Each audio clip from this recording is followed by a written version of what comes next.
Going. How's it going, everybody? So excited to welcome Ted Bergman to the Virtual Lacrosse Summit. Ted is the volunteer assistant at Harvard, came over from Cleveland State. He was with us last January on our very first summit and did one of our best talks ever. He's back to do a presentation for us, a balanced approach to pipe play. Ted is also the goalie for Team Israel and has worked extensively in international lacrosse circles such as Slovenia, Uganda, etc. Ted, welcome to the show. So fired up to have you on. Thanks, Jamie. It's always a pleasure to get to talk to you about lacrosse. It's just two passionate people who love it, and I always thoroughly enjoy our conversations. Same here. I can't wait to hear what you got. There we go. All right. Well, I'm really fired up, and Jamie, awesome. Just thank you for the opportunity to speak again.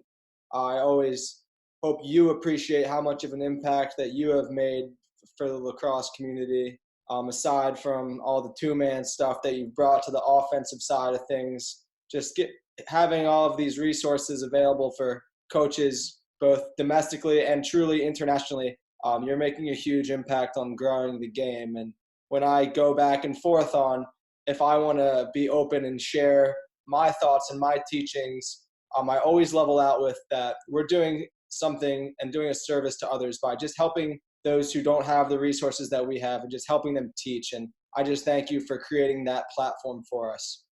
Well, thank you, man. I really appreciate those words. So I just want to dive right into my presentation, I guess. So my presentation today is on pipe play, a balanced approach to pipe play.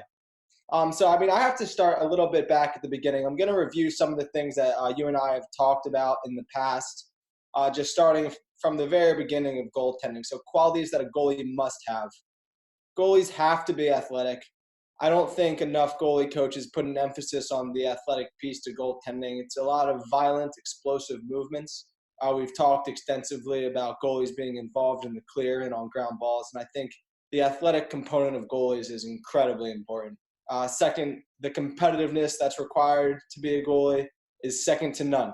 You have to be competitive at the very baseline just to put yourself in the crease and put yourself in front of a rubber ball going 100 miles an hour. You have to have a pretty intense competitive drive to repetitively do that, especially when you're practicing in the mornings like we do here at Harvard at 6:30, to put yourself in the cage at that time and to be ready to go just takes a pretty unique competitiveness. And then finally, the mental toughness piece to goaltending that I am most passionate about and we'll talk about in this presentation as well. The ability to face every single shot with the same mental approach, whether that's a November scrimmage or the Ivy League championship game or the national championship game or the alumni game for that matter. It doesn't really matter what the moment is. Being able to have that calmness in your thoughts, being able to have a consistent approach, I think that is essential, and mental toughness is everything, and by far the most important quality that a goalie must have to be successful. Just to recap some of our last conversation that we talked about, we really talked about the three main attributes of athletics. There's a mental component to athletics, there's a physical component to athletics, and there's a technical component to athletics. So when we break that down to the goalie position, like we talked about already with the mental approach, the physical approach, and the technical approach, these are the three main areas to goaltending. And as we go through this pipe play presentation, I think you'll be able to draw all three of these approaches through our teachings of how to play the pipes. So we'll start with the mental approach. I use the number 8. The number 8 has always been my number as a player. It's a number that's very close to my heart. I have a lot of passion with the number 8 because I like how continuous the shape is. The number 8 goes up, it goes right, it goes down, it goes left, it goes underneath and back up to the right, over, down, right, up, over, left.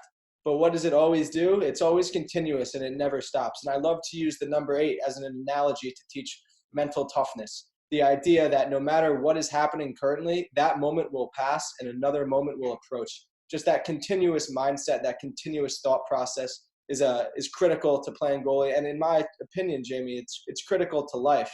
Having the ability to recognize that this present moment will pass and that another moment will become the present in the future, whether good or bad, is really critical. So enjoy those good moments in your life, but recognize that they will pass. And when you're going through a negative moment in your life, just understand that that moment will pass too, and that will return to a positive student in the future. So that's a bit more life talk, but specific to the goalie position, when you make a great save, enjoy it, but just know that another shot is coming. In that same breath, when you let in a soft goal, it's okay because there's another shot's coming. Just the analogy of the 8 from the mental approach is really important. So pregame, how do you practice that? Just warming up your mind. I love to use meditation, different yoga practices, just to try to slow the mind down, to try to have a greater perspective on the game, just to understand that a game is 4 quarters, and pregame, use different techniques that you can to just calm your mind down to prepare yourself for a 4-quarter lacrosse game. During the game, the mental approach, again, using the concept of the 8, don't get too low with the lows and don't get too high with the highs. That's a pretty common one that coaches like to use. But I like to teach what to do when you get scored on. All goalie coaches and all coaches teach how to stop the ball, how to clear the ball, but very few goalie coaches teach their goalies what to do when they get scored on. And unfortunately for our industry, that happens about 50% of the time. Hopefully at Harvard, it'll happen about 40% of the time. 60% is the number that we like to hover around for our save percentage. But that means 40% of the shots on goal, you're going to be turning around and taking it out of the back of the net. So having a consistent approach when we get scored on is an essential piece to the mental aspect of the game. So I teach using our breath. You inhale, you pick up the ball, you feel the ball in your hand, you exhale, and then you hand the ball to the referee and calmly say thank you. And that's an incredibly easy task to accomplish in the alumni game. That's an incredibly easy task to accomplish when you're winning 13-4 in the 3rd quarter. But it's very difficult to have the composure to inhale, feel the lacrosse ball, exhale, and then say thank you to the referee in the 4th quarter of the Ivy League championship game when you're losing by 2. And having that mental discipline, having the ability to continuously reset, we call it a mental reset. Having the ability to mentally reset after every goal is incredibly important, and that's how we teach the mental approach. You got anything so far, Jamie? No, I love it. It just reminded me, though, of my college goalie that if I scored on him, I'd be jogging back to line and the ball would hit me in the back. Yeah. That was his reset. Yeah, that's amazing. Yeah, I mean, it goes back to the first slide, honestly, about qualities a goalie must have, and that's a competitiveness. It's a competitiveness thing that all goalies have, but I like to harness that energy. One of my favorite sayings that I use is those who know.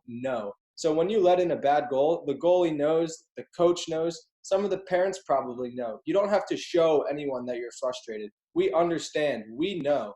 Those who know.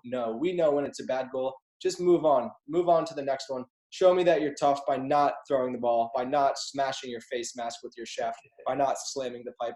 That's how you show me that you care, not by showing me that you can't control your emotions when things don't go your way. Exactly right. So we'll move on to the physical approach. The goaltending position is incredibly predicated on hips, hip flexibility, hip explosiveness. And sure, that you can say the same for all athletes. A lot of athletic trainers and athletic strength coaches are doing a lot of work on mobility, hip flexibility. That seems to be the trend now. When you look around just the market in different towns, yoga spots are becoming incredibly popular, core power, different exercise focuses that are predicated on hip mobility and hip flexibility. And I'm excited to see that. I think it's going to be a great thing for athletes, but especially lacrosse goalies. Hip flexibility is everything. So if you just look at this Google image that I pulled, look right here, just look at some of these poses, and sure, they might look a bit progressive or a bit unconventional, but Jamie, I'll tell you this, if my goalie can get their body in that shape, they're going to be better than if they can't get their body in that shape. And I like to think of it just at that simple level. If you have the hip mobility to be able to do a successful bridge, if we're looking at the woman laying down on the top right of the screen, in an essence, that's the same position our body is in standing up when we're exploding to an offside hip shot or an offside high shot. It's having that mobility, that flexibility in our hips paired with our explosiveness that's incredibly important. So my physical approach to goalies is not as much in the weight room. Sure, I want you guys to be strong. Sure, I want you guys to be explosive, but I really, really put an emphasis on hip flexibility and hip explosiveness. And then finally, the core of this entire talk is going to be balance. And I think balance is everything. Being able to equally distribute your weight from one foot to another, These are all things that can be taught through yoga, including the mental aspects of yoga. I'm a huge proponent of yoga. Actually, our goalies and I did yoga this morning for 30 minutes instead of watching film because we thought it would be a more valuable usage of our time. So the physical approach to goaltending, hip flexibility, hip explosiveness, and balance are the three things that I would put at the top of that chart. And then finally, we move on to the technical approach, and I get to use a picture of myself playing in high school lacrosse here in the Central League, Strathaven High School against Garnet Valley. So this picture actually does a pretty decent job teaching the technical approach that I like to teach, which is having both of our hands out and making two-handed saves. Last year, we talked at length about the bottom hand technique, using our bottom hand to punch to the ball. And that's why I love this picture, because you can visibly see my left hand, my bottom hand is punching out and away from the ball. My hips are square, they're upfield, and all of my momentum is moving forwards as opposed to my hip angle being towards the sideline, or in some cases towards the end line. Having two hands out and away and making two-handed saves, getting that bottom hand engaged, as opposed to the traditionally taught top hand method that many goalie coaches teach us. I've been really encouraged to get feedback on the bottom hand approach. I've gotten a lot of feedback on the bottom hand approach in the past couple of months, and it does seem to be catching on. It does seem like other people are teaching that method now, Jamie. I've actually got wind that you yourself have been working with the bottom hand approach, and I'd be curious to hear some of your feedback. Well, honestly, I think I mentioned on our last webinar 10 months ago that me being a lefty, but I'm right-handed, I've always believed in the bottom hand approach. Absolutely. And I used to do, when I was first coaching at the University of Denver, my goalies at 1 year were Jeff Nunziato and Brian Berger, and I had those guys go with a soft top, strong bottom, and just work on bottom hand all the time, because I'm a total believer that it's a push and a pull, just like in the sport in general. It's always a push and a pull, and if all you're doing is pushing, then you're going to be slower than if you're pushing and pulling. So that's exactly right, and I couldn't agree more. And I'm happy to hear that we feel the same on this. I've been really encouraged to see different goalies using this style, especially at the youth and the high school level. I just think it's a quicker motion, and most importantly, it keeps our hips upfield in our most natural athletic position. So that's just pretty much a broad recap. Obviously, we can dive into any one of those things at greater length, and we have in the past, and I would bet money that we'll do it again in the future. But for right now, that's pretty much the recap of where you and I are on our communication on goaltending. Yep. So now let's move into some new material. I love it. The evolution. The evolution. So I'm going to talk about a balanced approach, not only to goaltending in general, a balanced approach to pipe play in particular, but I always like to use sports as a microcosm for life. That's a reason that I got into the coaching industry. It has never been about just the game of lacrosse for me. It's always been about impacting individuals, whether that be men or women, boys or girls, just having the ability to use the sport to teach. That's what's been most meaningful about this work. So a balanced approach. Sure, we're going to use lacrosse for the rest of this presentation, but having balance in your life is incredibly important. Socially, athletically, spiritually, having balance is everything. So I hope that the macro concept of balance, it does not get lost, even though we're going to dive into very specific details of the goaltending position. So I'm going to talk about a new concept, Jamie. This one came to me a couple months ago, and I've been really excited to share it with you, and it's called toy soldier goaltending. So this is an idea that I want my goalies to be in the exact same spot with the exact same body movement at every spot on the cage. So whether they're facing top center, whether they're facing side left or top right, it doesn't matter where the goalie is. I want them to have the exact same physical appearance wherever they may be. So I use the analogy of a toy soldier, just like we see here on the screen. I want to be able to pick you up and put you down somewhere, and it should look the exact same no matter where you are in the goal. Do you follow me? I do. Love it. So let me show you just a quick example of toy soldier goaltending. Here we see our goalie square to the shooter. You're seeing this with the motion? Yes. Goalie square to the shooter there. I could pick up our goalie here and put him down at the center where he is now. Then I could pick him up and put him facing the hash. Now I can pick him up and put him facing the other hash. And as you can see, It doesn't really matter where he is on the cage. All that matters is that his body looks exactly the same. And so when he's timed to make a save, his body is in the exact same shape that it was when he was facing top center. I essentially used the toy soldier of Kyle Mullen, picked him up, and just put him down in a new location. And that's what allows him to make such a clean save there. Right now, we're facing the left elbow. As he moves across the center, we're now facing the center, which we love. As he moves across the right, we're now facing the right.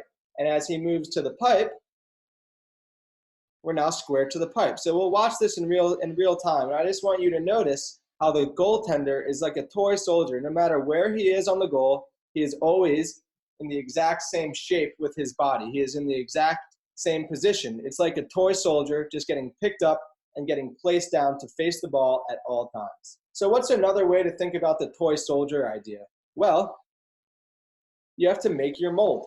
So here we got a graphic of our toy soldier molds like they used to have back in the old days. So making your mold, I'll call it. Another way to think about it is your stance. So we want to make the mold of a toy soldier. So what does that encompass? It encompasses your hands, where you want to hold your hands, your hips, how high or low do you want your hips, and then your feet. How narrow or wide do you want your feet? So I'm going to go over that again for you, Jamie. Your mold is your hands. How far away from your body or how close to your body do you want them? Your hips. How high do you want them or how low do you want them? And then your feet. How narrow do you want them or how wide do you want them? And those are the questions that I can't tell you and I can't teach you. It really is a comfort level thing. So when we look at the stance or the toy soldier mold that we're making, here are a couple different examples. Obviously, I'll be using all Harvard goaltenders for the purpose of this presentation, but I did throw a couple of myself and my old Wesleyan gear in there for you. So I chose to have my hands slightly out, my hips pretty high, and my feet pretty narrow. That was what was most comfortable for me and what allowed me to be at my athletic peak. Here we have Shaw in the bottom right-hand corner. He's a shorter goalie. He liked a wider stance, so he had his feet wider, his hips lower, and his hands farther out. Kyle Mullen, our goalie here at Harvard right now, has his feet wider, his hips higher, and his hands slightly in. Again, it's not my jurisdiction to tell you how wide to stand, how narrow or not narrow your feet are, how tall or low your hips are, how far out your hands are. At this level, Jamie, that's a comfort thing. Yep. It has to be where you feel you're in your athletic peak. But what is most important to me is that it's a mold, and it is the same at every single position on the cage. When you're facing top center, your stance or your toy soldier mold should be the exact same that when you're facing the left pipe or the right pipe. Are you with me so far? Yeah, one question on that. When a righty is on the pipe with a righty coming around, would it not change where your stick position might be slightly? Because your stick might be outside of the pipe if you were total toy soldier when you're on the pipe. That's a good question. It actually takes us right into our discussion of pipe play. So I'll just keep going here. So if you look at this picture of Kyle Mullen, this is pretty perfect goaltending in my opinion because he has equal weight distribution and his hands are out and away from his body. And notice where his right foot is. It's slightly outside the pipe. So what I like to talk about, Jamie, to get right to the essence of your question, the pipe doesn't exist. This concept of the pipe, I think, is quite detrimental to goalies. And I'll tell you why for 3 reasons. One, having the idea of a pipe, having the goal barrier, the pipe, has an intrinsic mental barrier for you. So anytime that you think about a pipe, you think about a barrier, that you're unable to move outside of that barrier. And that is just a mental construct that goalies create for themselves when they stand in the pipe. So how does that manifest itself? Well, it manifests itself as the physical barrier. So the pipe, yes, while it is standing there, because of our mental barrier to it, goalies tend to lean on the pipe because they're drawn to it like a magnet. I don't want to see that. I want to see toy soldier goaltending. So when you're standing on the right pipe as a right-handed goalie, I don't want you to be constricted by the pipe. I don't want your right foot to be flush against the pipe. I want you to be a few inches outside of it. I want your hands to be out and free away from the pipe. So if they do shoot the ball to your stick side hip and it goes slightly wide of the pipe, I don't want you to stand there and just watch the pipe and watch the ball go past it. I want you to go save the ball a couple feet outside of the pipe. We want to be square to the shooter at all times. So even though we're on the pipe, I want to be able to move in each direction equally, regardless of where that metal rod is on the ground. I want to be square, I want to be balanced, and I want to be able to explode either direction to make a save, even if the initial shot may have been going wide. So I use this term, the pipe doesn't exist. Don't think about the pipe. Certainly, it's not a magnet. Don't get drawn into the pipe. Don't lean on the pipe. And certainly don't get small on the pipe. We want to be perfectly balanced at all times. Whether the ball is top center at 12 yards or whether the ball is at X, we should have the exact same shape, we should have the exact same stance, and we should always be balanced. So pipe play, a balanced approach. Equal weight distribution. We should have perfect equal weight distribution in our feet at all times. So if you think about it, you have 100 units of weight. We should have 50 units in our right leg and 50 units in our left leg. We should not be tilted in either direction. We should have perfect weight distribution, equal weight distribution at all times. I happen to like this picture from my Wesleyan days. It's just one of those pictures that they capture me at a good time, and it can show this pretty well. Toy soldier stance. I'm in this exact same stance here on the left pipe that I would be in if the ball was top center, or if the ball was at 8 yards, or if the ball was at 5 and 5. It doesn't matter where we are. I want to be in the exact same stance. And then calmness. Calmness is essential to everything. We want to be calm. We don't want to have that mental construct of the pipe. We don't want to get excited by the climactic experience of a dodger getting towards the pipe where we're naturally drawn to it, causing imbalance in our feet. So I've caught up a bunch of clips for us to go over together, Jamie. I've decided that you and I can break down some film together, and I can try to explain to you what I'm looking for. So the hug the pipe concept. Hug the pipe. Hug your pipe. It's something that you hear all the time in lacrosse, especially at the youth and the summer circuit. You're always hearing parents or coaches scream, hug your pipe, hug your pipe. Hug your pipe is a hockey term, and it comes from hockey goalies. And while there are similarities, hockey goalie and lacrosse goalie are completely different sports, and the position needs to be played in a completely different manner. Hockey players have thick leg pads, and they're able to cover the surface area of the ground way more than lacrosse players are. The goal is a completely different size, and the puck comes from a completely different angle. It comes from off the ice, and it's a much smaller surface area comparatively to the goal and to the pads. It's just a different position. So this hug the pipe concept has never really translated with me for lacrosse. I want to explain why. So here's a perfect picture of what hugging the pipe may mean as we get close to that right pipe stick side.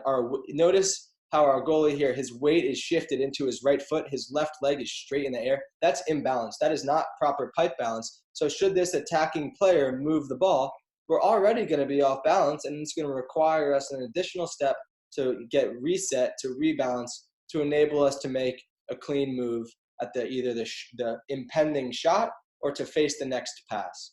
So as the ball goes down the alley here, we can notice our goaltender right there. Notice his lean on the pipe. His weight has shifted into his left foot. His right foot is more on a straight angle. So if we're talking about weight distribution, I would say 75% of his weight is on his left foot, and only about 25% of his weight is on his right foot. I think you can see this pretty clearly in this picture. Yeah. Our weight is uneven because we're drawn to the concept of the pipe. The mental barrier of the pipe, the idea that the pipe exists, draws our body closer to it, causing us to be off balance. When a dodger gets down the alley close to goal line extended, I call it a climactic experience. Something is going to happen. He's either has to shoot the ball, he has to pass the ball, maybe he's going to get doubled, maybe he's going to turn back. You don't exactly know what's about to happen, but it's a climactic experience. Something is about to happen right here. And goalies feel that energy, and they're drawn to the closest stable structure, which is the pipe close to them. And sure, they might be trying to cut off that near pipe angle, but you can still cut off that near pipe angle by having equal weight distribution and staying calm in your stance, and we'll get there. But notice that we lean on a pipe.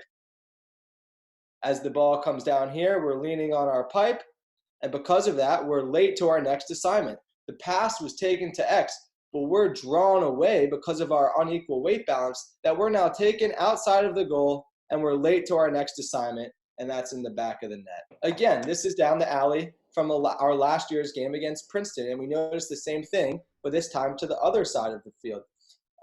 Number 22 for Princeton is a very talented player, and we understand that as he gets close to this area, a climactic experience is about to occur. Something is going to happen. So when we're unsure of what the next outcome is, we look for stability and we look to lean on that pipe. So as we can see right here, our goalie is leaning on the pipe. We can see the imbalance in his legs. Because of this imbalance, he is late to reset and he has to take an additional step to rebalance, which makes us get scored on here. So again, this whole goal, while a lot of people would only look at the shot, I'm analyzing before the shot. Boom, right there, Jamie. Look how the goalie is leaning on the pipe.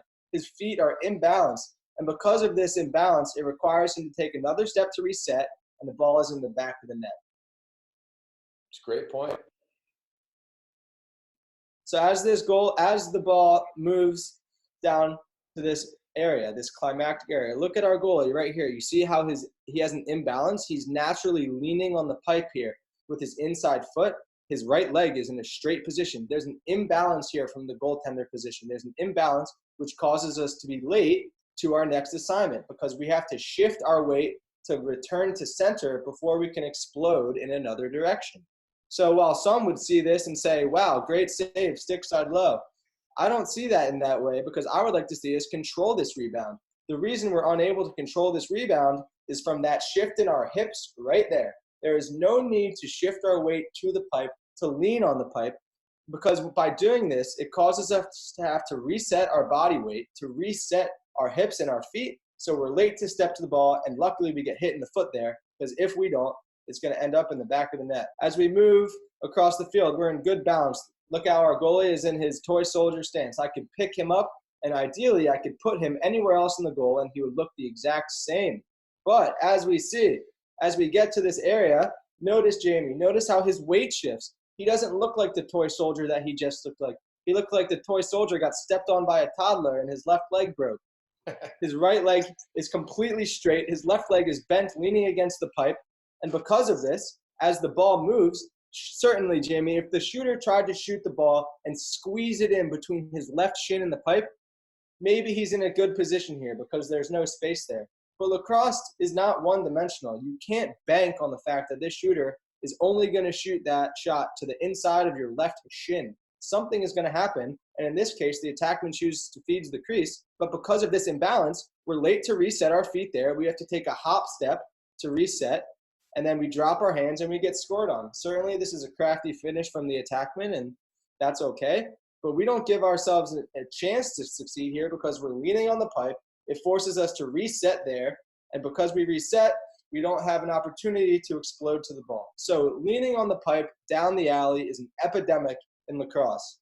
This is also most commonly seen at X, and goalies love to lean on the pipe at X. Maybe it's out of laziness, out of comfort, but I believe it's just this mental construct in our heads that the pipe exists. I don't want to get scored on near side because from the time you're in 8th grade, coaches are screaming at you, hug the pipe, hug the pipe, hug the pipe. Well, how does that manifest itself at the college level? Well, goalies are hugging the pipe like they're taught right here.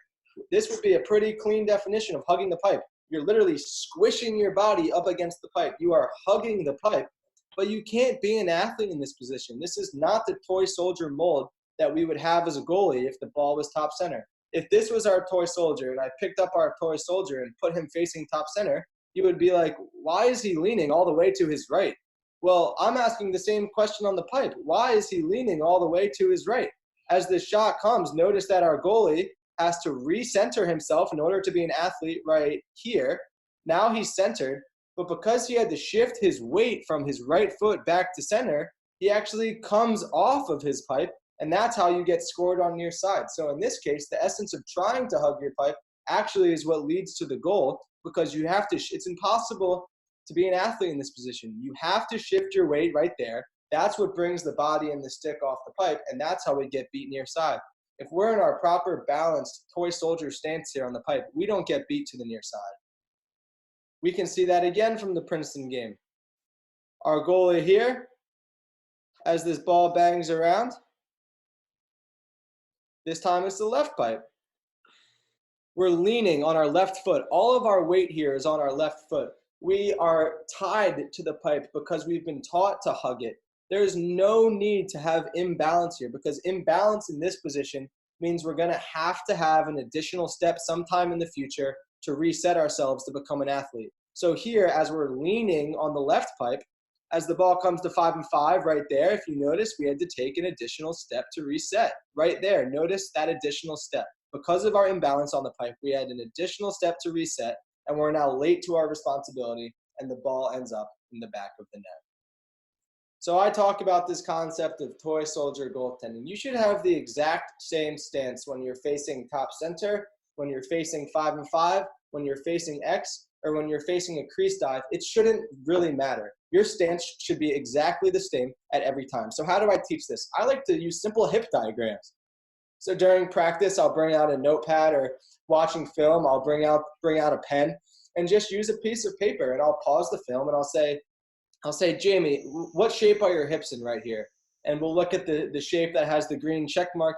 That's how we want our hips to look. We want equal weight distribution. Our two X's that I have drawn, this is how our hip diagrams look often when we're on the pipe. We're leaning on one leg. We have the straight back leg. All of our weight is forced on the pipe. And then anytime we have to react and actually make a save, we're forced to come back to center to have equal weight distribution.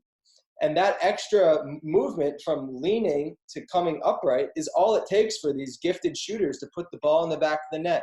So if you're looking for a simple exercise to teach this pipe balance to, I would suggest trying the hip diagrams. Just pause the film and ask, let's draw your legs and your hips right here. What do they look like? Do they look balanced, or are they leaning? Do they look imbalanced? And I think we can perfectly contrast the two, and we can compare them to the film we just saw. Jamie, I'm sure you can take these two poor hip diagrams, the two X's, the red X's, and you can remember clips I just showed you where that's exactly how the goalies looked, whether it was right here down the right-handed alley or if it was over here down the left-handed alley. Goalies are drawn to force their hips and their legs into this movement, and you won't find a strength or an athletic development coach who will ever teach you to be in that position to be athletically mobile. So I want to show you what it looks like when it's done well, because what I've noticed from evaluating film on this is that goalies have the ability to do this incredibly well and incredibly poorly in the same game. And I guess the question to that is why, and that's a whole different discussion. But the point that I'm making is that there are times where we're doing this right as well, and we have seen that. And I want to highlight what this looks like when it's done properly. So again, we're facing X, and as the dodger comes, boom, right there. Let's see if I can get a little, boom. You see how the goalie is in his toy soldier stance here on the pipe? Yep. He's still able to react if the shooter wants to bring the ball near side. He can still drive off of his right leg and make a save off stick high or off stick hip because he's balanced. Just because you're balanced doesn't mean that you're giving up inside pipe. It just means that you're going to have to move your feet and move your hands to make a save inside pipe like you would have to do at any other shot location. We want to be playing goalie the exact same way, whether we're facing a shot at X or we're facing a shot at 5-5 or we're facing a shot at top center at 15. It doesn't matter. We want to be balanced, we want to be calm, and we want to make the move. So we can watch this in real time and we can see the incredible save that our goalie makes here, and then we'll break it down. It's a great save on one of the best players in the country as he's coming around X because he's able to drive off of his left foot right there. But this all starts where we pause the screen right here, Jamie. Because we're balanced on the pipe, we're able to make our next move athletically. We have perfect balance. We're not leaning on the pipe. And because of this, as the shooter tries to wrap around, we have the balance in our legs, which allows us to move in either direction. Should the shooter bring this near pipe, we would drive off our right leg to make a save. Or in this instance, the shooter tries to wrap around and we drive off our left leg and we make a great save. But this whole thing starts because we're equal and we're perfectly balanced on our pipe right there. Balance down the alley. This is a great video to show you what balance down the alley looked like. I just showed you the epidemic that I've been noticing about goalies leaning on the pipe down the alley. Notice the difference here, Jamie. Notice the difference. Look at that toy soldier stance. Look how we're still guarding that left pipe. Our shin is still there. Our body is still there. But we're square to the shooter. We're not leaning. And because of this, look at the angle that the shooter has. He still has nothing to shoot at, Because we're square, we're balanced. We could move in any direction should we need to right now. And since the shooter tries to come and sneak in near side, we're able to use our feet and use our hands to make a save. This is a great example. I'll show it again in real time. This is a great example of balance on the pipe. Notice that we're not leaning, we're calm, and we're able to react to the shooter. So often, the film I showed you earlier, this goalie would be leaning on this pipe, which would cause an imbalance. Should the attacker bang it to X and get it to the backside, we would be late to our next movement because we have imbalance. We have perfect balance on the pipe here, and that's what allows us to have a clean save. Balance up the hash. Here, as the ball moves up the hash, there's our toy soldier stance right there on the pipe. Notice how we can juxtapose this image to the other clip that I showed from our scrimmage against Team Israel, where we were leaning on the pipe here. Notice we have, sure, the stance is wide, but that's the toy soldier mold that Kyle Mullen has chosen for himself. This is when he's most comfortable. So this is his mold, and this is his toy soldier stance. I could pick him up right here, Jamie, and I could place him facing a top center shot right here, and it would be exactly the same. He has equal weight distribution. His hands are out and calm, and his hips are at a comfortable level. It doesn't matter where the ball is. We want perfect weight distribution. And because of this, as the shooter shoots the ball off stick high, we're able to drive off of that back leg and make a great save. Let me show it to you in real time. As the shooter comes up, we're balanced on the pipe, and we're able to drive off our back foot and make a great save. So how do we train this, Jamie? How do we just tell people to be balanced on the pipe? It sounds pretty simple, but as I just explained, this is something that goalies can do well in one portion of the game, and in that same quarter, in that same possession even, they could do poorly. So how do we train this? This requires psychological development, and I like to use this simple arrow description. Calm mind leads to a calm feet. Calm feet leads to calm hands, and calm hands leads to quick hands. So if we want to have quick hands and we want to make good saves, it all starts with a calm mind. So how do we have a calm mind? And this is where we get back to the usage of yoga, meditation, and other tools that we can use to just help slow our thought process down. You're not capable of directing your mind to have a certain thought. Thoughts pop into our heads all the time, but you're always capable of directing your next thought. So no matter where your mind may go on the field, whether it's to your coach screaming, whether it's to an ambulance driving by, whether it's to a dog barking on the sidelines, no matter where your mind is drawn, you always have the ability to bring your thought process back to your breath or back to your feet. Having the mental toughness, having the mental discipline to keep your mind calm in adverse situations is essential to goaltending and especially essential to pipe play. If you can't have a calm mind, then you're never going to have calm feet, because if your mind is racing, you're going to be taking unnecessary steps because your mind and your feet are connected. Your mind and your body are always connected, Jamie. We know this. But if you want to have calm feet, you got to have a calm mind. And once you do have calm feet, then you're in your toy soldier mold. You're not moving as much. And because of this, you're able to have calmer hands because you're not shifting your weight all the time. You have equal weight distribution when you have calm feet, and you're able to have calm hands. And when your hands are calm, your hands are quick. When your hands are really tight and when your hands are all over the place, they're not going to be as quick because you're going to have to take additional movements to either move them in to explode or move them left to save it.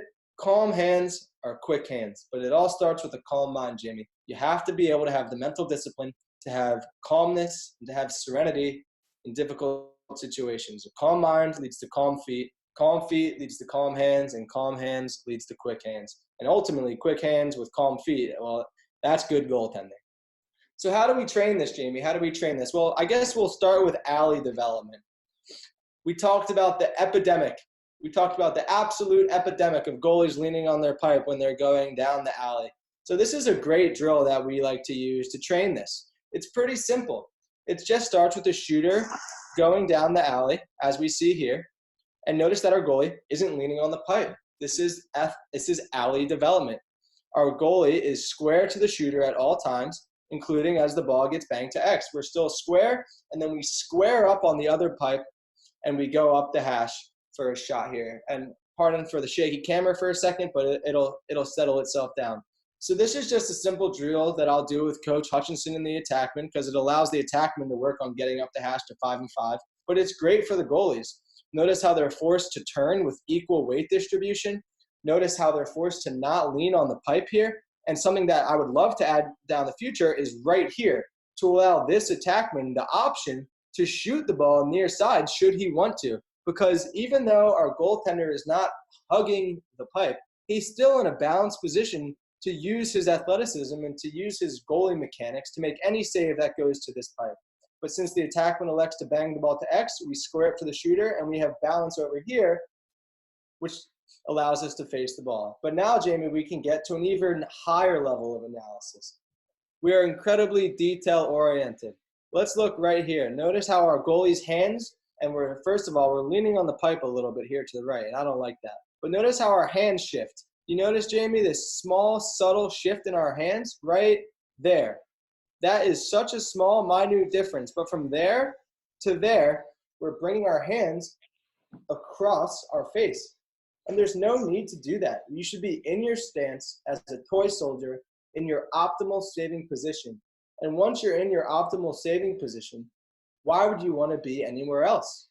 It's like having the maximum on a parabola, or when you're at your maximum, there's nowhere else you'd rather be. So when you're in your optimal position, why would you want to be anywhere else? Pick your optimal position and then resist the urge to bring your hands across your face, because then you're no longer in your optimal position. You have to bring your hands back to center to then explode.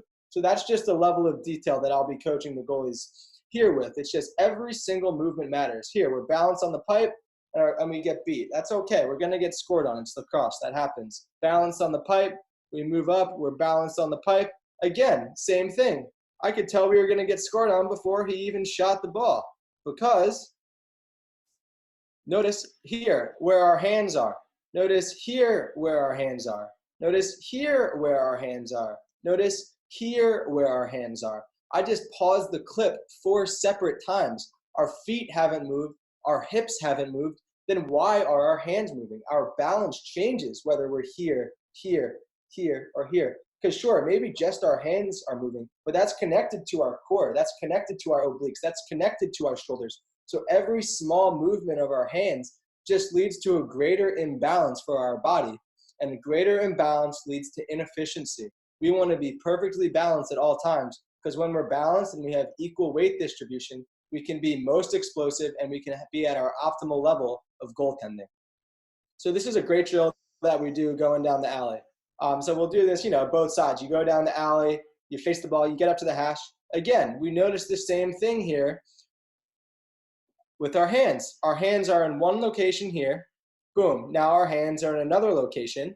Now our hands are in the third location, but our feet haven't moved.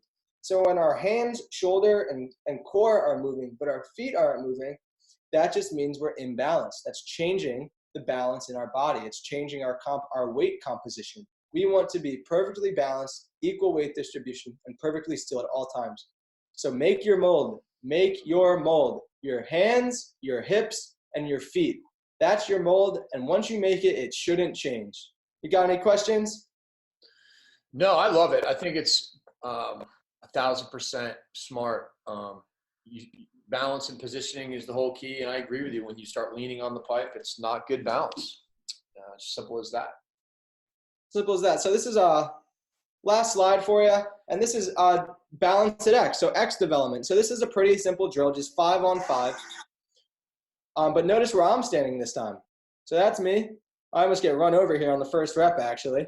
But I'm standing right here, and I'm just watching my goalie's footwork. And I just want to see if they're taking steps. I want to see if their hips are dropping. I want to see if their hands are moving. But what I'm really looking for is just efficiency of movement, perfect balance. I don't want to see us leaning on the pipe. I don't want to see us getting drawn to the pipe. And I don't want to see us using that pipe as a barrier. I want to be calm. I want to have the same stance that I would have at any other location, and then I want to explode to the ball. So we'll just watch a couple reps here. So right here, notice that we're pretty good on the pipe. It looks a little imbalanced though. If I were to make a hip diagram like I was talking about earlier, Jamie, I wouldn't have a perfect hip diagram here. Notice that our hips just aren't square. There would be a slight angle to that hip diagram. Now we're set on the pipe, and that's a much better hip diagram. We can see that we're not hugging the pipe. we have our toy soldier stance and we have great weight distribution. But right there, you notice the slight change in our hands from here to there. That's just a slight change in our hands, which is unnecessary. And as we move here, again, we drop our hands in this stance and we make a great save.